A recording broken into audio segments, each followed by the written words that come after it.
satu jawatan yang dipanggil sebagai polis bahasa, di mana Saya jumpa orang-orang kanan di Indonesia. Kenapa Malaysia tidak gunakan perkataan oposisi? Sebab pembangkang itu seolah-olah macam rebel, pemberontak.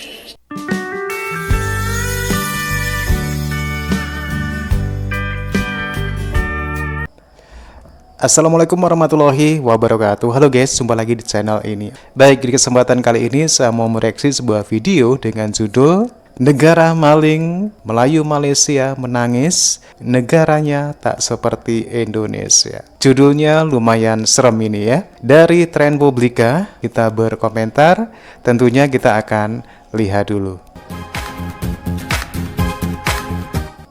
Cuplikan video tadi adalah usulan untuk mewujudkan polisi bahasa di Malaysia demi mengawasi penggunaan bahasa Melayu di negeri kasino, terutama pada papan tanda atau papan nama dan papan iklan. Selain itu, ada saran pula untuk mengganti istilah pembangkang yang digunakan dalam parlemen Malaysia menjadi kata oposisi, seperti yang lazim digunakan oleh publik Indonesia.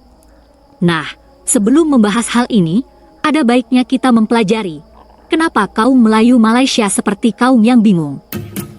Kaum bingung.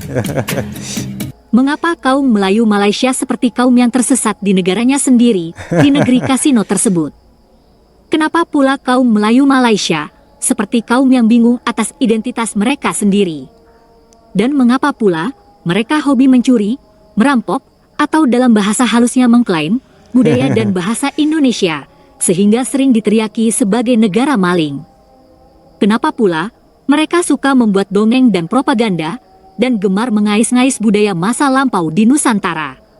Mengapa pula mereka suka berhalusinasi dan menggambarkan seolah-olah kaum Melayu Malaysia itu jadi kaum paling hebat di alam semesta, keturunan Nabi dan seterusnya? Semua itu sebetulnya gara-gara apa yang mereka impikan tidaklah sesuai dengan realitas. Mereka mengimpikan adanya negara Melayu yang hebat, berdaulat di tanah Melayu. Tapi yang ada hanyalah negara Malaysia yang dibuatkan Inggris dengan memasukkan Sabah Sarawak yang jelas bukan Melayu. Kaum Melayu Malaysia juga bermimpi membentuk bangsa Melayu atau bahkan Mahawangsa Melayu.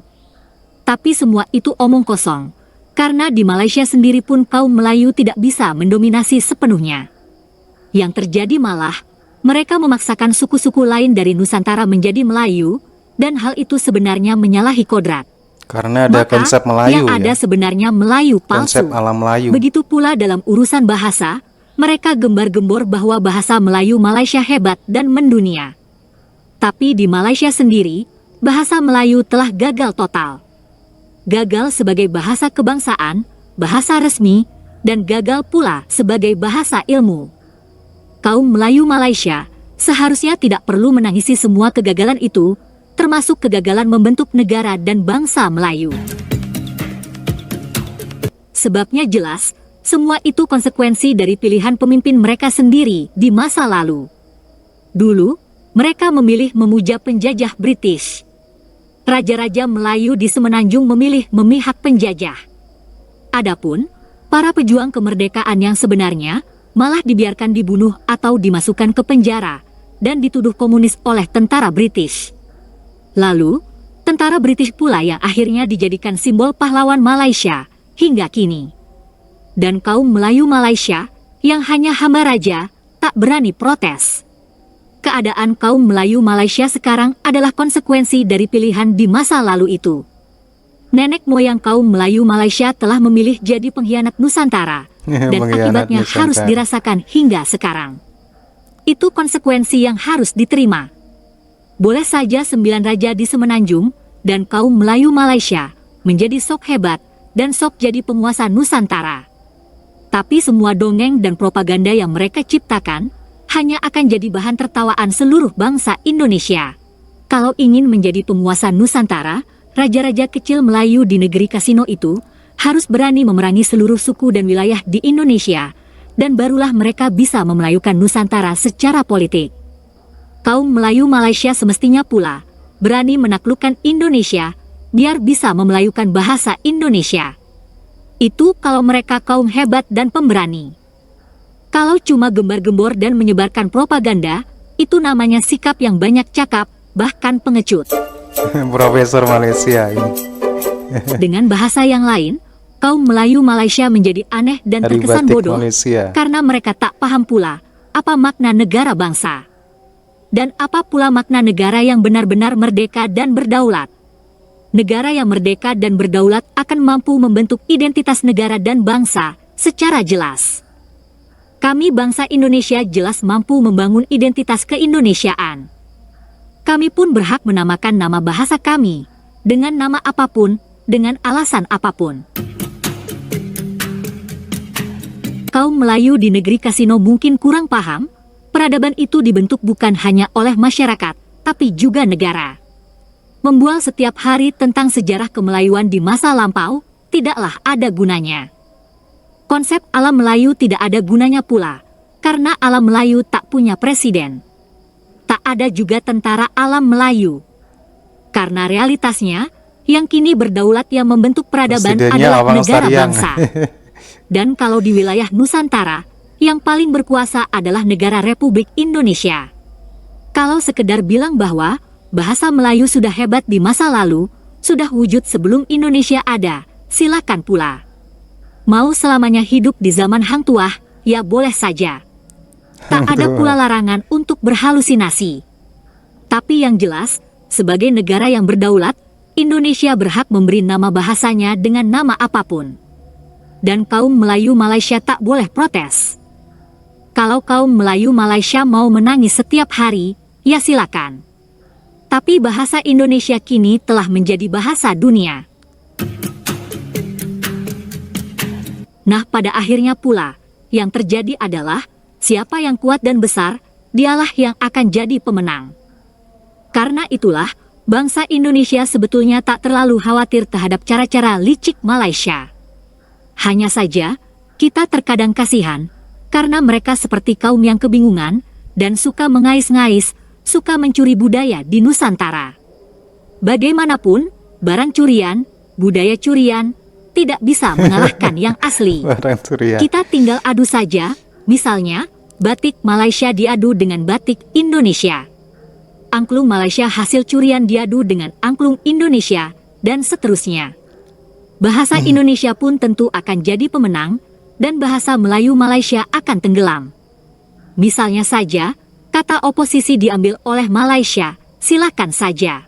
Silakan Karena saja. selama ini, kata oposisi pun telah dicuri dan dimasukkan ke dalam kamus bahasa Melayu Malaysia. Tapi tidak masalah juga. Dunia akan tetap lebih mengakui bahasa Indonesia karena jumlah penuturnya jauh lebih besar. Nah, berikut ini adalah usulan penggantian kata pembangkang yang lucu dan aneh itu dengan kata oposisi. Walau begitu, usulan ini tampaknya juga sulit diwujudkan hingga sekarang. Saya jumpa orang-orang kanan di Indonesia. Dia kata, Bapak Anwar yang dulunya pembangkang, sekarang sudah jadi kerajaan. Dia kata tanya. Tapi ada lagi beberapa komen lain yang dia bagi tahu, yang saya akan ucap selepas itu. Jadi, dia kata kenapa Malaysia tidak gunakan perkataan opposisi. Opposition dalam bahasa Inggeris, bahasa Melayunya oposisi. Sebab pembangkang itu seolah-olah macam rebel, pemberontak, bertengkar-tengkar dengan macam ulu langat. Jadi kita tak mau konotasi itu. Kita minta supaya pembangkang itu ditukar dengan yang lebih lembut, yang Ada yang ketawa. maka dicadangkan perkataan opposition itu dinamakan oposisi. Kerana konotasi pembangkang yang digunakan begitu lama menyebabkan perangai dan jadi macam membangkang-bangkang. Jadi tak elok. Ini tidak sepatutnya di Dewan yang mulia ini, tetapi perkataan itu digunakan seolah kita nak bergaduh-gaduh. Maka saya syorkan gunakan perkataan oposisi. Dalam peraturan mesyuarat di sini, peraturan mesyuarat di sini, kita peraturan mesyuarat ini dia hanya sebut satu perkataan, ketua pembangkang. Saya tak sempat baca yang lain sebab saya masih nak hafal perkara 36 dan 37. Jadi sekarang ni saya sepintas lalu saya tanya kawan-kawan, dia kata hanya sebut satu perkataan, ketua pembangkang. Yang lain tak disebut. Maka sekarang kita ubah sikit, yang Muhammad Speaker yang hebat, supaya kita bawa perubahan, supaya nampak kita ni macam adik-beradik lah. Bukan di parlimen ni dituduh kita macam-macam, menempik-nempik apa dan sebagainya. Tak, saya di antara orang yang cukup hormat dan yang cukup beretika, lembut-lembut. Boleh minta sedikit bersidang. penjelasan? Saya tak mau mendengar suara-suara menjerit-jerit. Araf. Kita cakap dengan elok. Jadi kita tukar perkataan oposisi. Selanjutnya, marilah kita lihat berbagai cara Malaysia mau memartabatkan bahasa Melayu. Antara lain dengan menertibkan papan tanda yang amburadul. Ini sebetulnya bukan hal yang esensial.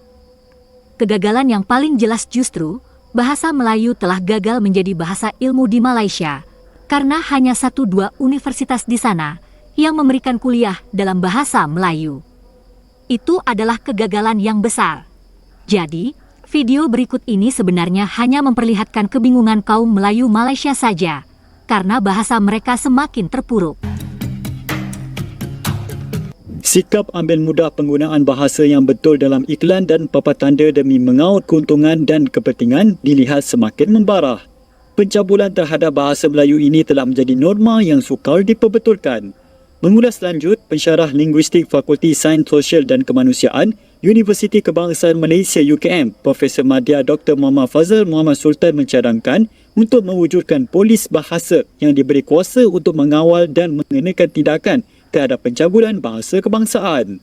Kita pergi sampai ke atas lah, satu kabinet sendiri mencadangkan diadakan satu jawatan baru dalam setiap majlis daerah, satu jawatan yang dipanggil sebagai polis bahasa, di mana mereka ni boleh menyaman, mereka ada hak untuk menyaman dan juga menurunkan papan tanda di mana-mana, termasuk restoran. Immediate action, tindakan cepat boleh diambil. Sekarang ni majlis daerah, saya tak tahu lah, saya tak tahu majlis daerah ni berapa banyak yang ada kuasa untuk pergi menyaman restoran-restoran yang menaikkan papan tanda yang bahasa dia bahasa rojak. Okey, saya tahu bahawa majlis bandaran akan menurunkan semua banner-banner di tepi jalan. Tapi bagaimana dengan papan tanda pada restoran-restoran? Beliau berkata demikian ketika dihubungi TV Pertiwi bagi mengulas isu papan tanda dan iklan yang tidak menggunakan bahasa kebangsaan dengan betul.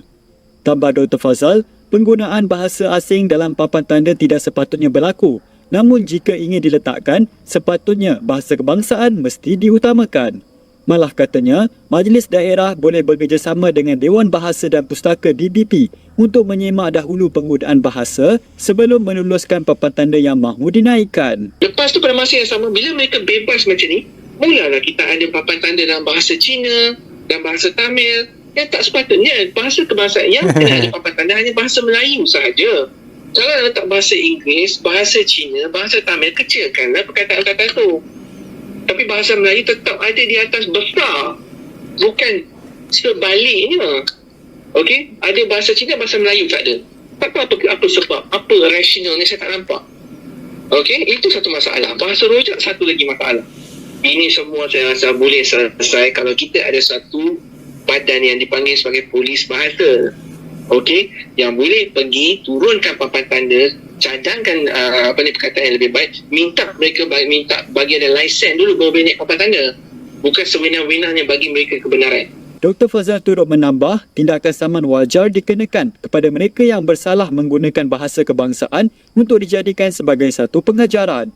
Ini penting kerana jika tindakan hanya setakat menurunkan sahaja papan tanda yang salah, akan menyebabkan timbul lagi kesalahan papan tanda yang lain dan pelaku akan berani bertindak sesuka hati. Okey, saya rasa turunkan je tak cukup. Perlu ada kuasa untuk saman mereka. Macam mana kita letak kereta, kena saman kan? Okey, kalau kita tak bayar tiket, okey, ataupun parking kita. Macam tu juga majlis daerah patut boleh bagi kewujudan satu polis bahasa di mana dia boleh pergi. Baru dia orang ada takut sikit. Baru dia orang tak berani naikkan papan tanda ikut suka hati. Okey, sekarang ni mereka berani betul-betul ni. Sebab tak ada siapa yang boleh pergi saman mereka, boleh turunkan papan tanda mereka. Tak ada kuasa. Sebelum ini, Bernama melaporkan isu penggunaan bahasa kebangsaan masih menjadi polemik yang ada kalanya mencetuskan perbalahan dalam kalangan masyarakat berbilang bangsa meskipun sudah hampir 67 tahun negara merdeka.